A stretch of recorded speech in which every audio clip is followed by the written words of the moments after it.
Hey guys, we're taped up and ready to go, but I want to teach you a trick today. So this is, welcome to Tips and Tricks with Tom. So the Sandman over at KXK Dynamics, he came up with an excellent little tool a few years ago. The little hangers you can put on a rolling cart or on the wall or anything, and it lets you hang your dual action polisher. Can you see that? Well, what I did was a little bit different. So I took it and I mounted it to my roll-around chair, okay?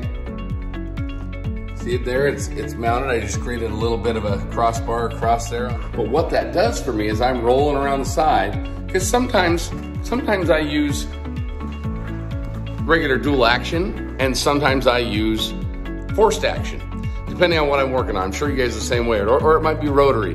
I don't have to get up and go get a tool. So I've got a battery operated Sea Beast CXE, and I just mount that thing right on this chair and it stays right there with me all the time. Here's another little trick.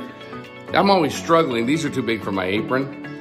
So I've got some nice Rupes ceramic here, the yellow high performance product. But this makes a perfect spot, if you can see that. I can put that down there while I'm rolling around doing all that stuff. Then I reach down, it's holstered, ready to go.